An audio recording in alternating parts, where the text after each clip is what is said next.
सबसे पहले तो ये श्रीनगर पार्लियामेंट के बम्पर वोटिंग है। जी। बम्पर तो नहीं, लेकिन अगर ट्रैक तो जमहूरियत ने बात को जिसे मेरे साथी बोल रहे थे कैंडिडेट उठाना, भी अमित शाह साहब ने भी अपना इंटरव्यू दिया है। कैंडिडेट जितना या सरकार बनाना तो एक secondary issue. Jammu and Kashmir में जो पीस बहाली, जो जी। अमन की वापसी भारतीय जनता पार्टी ने की है, और जो इतना बम्पर वोटर टर्नआउट कश्मीर में हुआ, मुझे लगता है ना सिर्फ भारतीय जनता पार्टी बल्कि पूरा देश, पूरा जम्मू कश्मीर और पूरी दुनिया ने इसमें चैन की सांस ली है। वो जो सेपरेटिस्ट ताकतें ही, जो ऐसे जो विघटनकारी जिसे कहते हैं तत्व है, वो हाशिए पे हैं। सरकार बड़ी तेजी के साथ अमन बहाली में पीछे है। सख्ती के साथ सरकार का जिसे of the law of the land है, वो एनफोर्स करवाया गया जम्मू एंड कश्मीर में।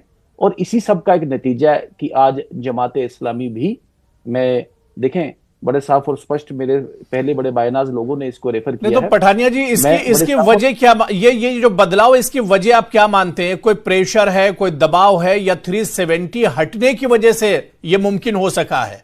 किस वजह से ऐसा हो जी, रहा है? मैंने ये 5 अगस्त 2019 का ऐतिहासिक फैसला, जी। और उसके बाद जो भारत सरकार के जो छोटे छोटे एफर्ट और एंडेवर जम्मू कश्मीर के परिप्रेक्ष्य में जो लिए गए, ये डायरेक्टली उसका डायरेक्ट डिविडेंड है। हम्म। और एक मैसेज बड़ा साफ और स्पष्ट है कि भारत को गाली भी दोगे, भारत की मुख्य धारा को जिसे कहते हैं अवरुद्ध भी करोगे, भारत में हल्ला गुल्ला भी करोगे, और उसके साथ साथ भारत में एक राजनीति करने का अवसर भी लोगे, ये कम से कम चलेगा नहीं। ये बात बिल्कुल साफ और सेटल्ड है। ये हम्म। पॉलिटिकल पार्टीज, सेपरेटिस्ट और जितने भी एमएलगम्स हैं, उनमें ये मैसेज बिल्कुल डाउन द स्पाइन है।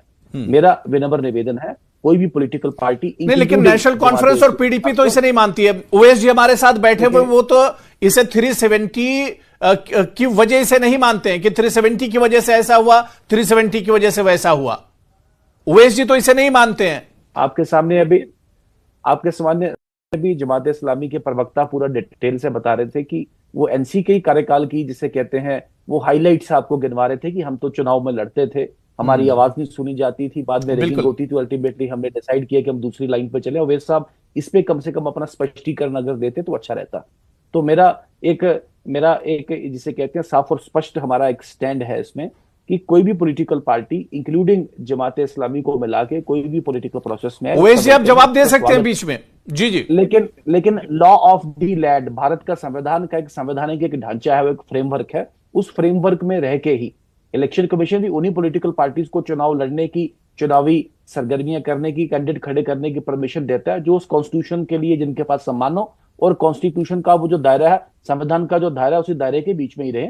आज जमात इस्लामी ने अगर अपना चुनाव लड़ने की अगर इच्छा जाहिर की है, तो इसका डायरेक्ट जिससे कहते हैं पर्पज है, जो लिमिट है, जो एक के ये मुख्य धारा का पार्ट बिल्कुल। बनना चाहते हैं।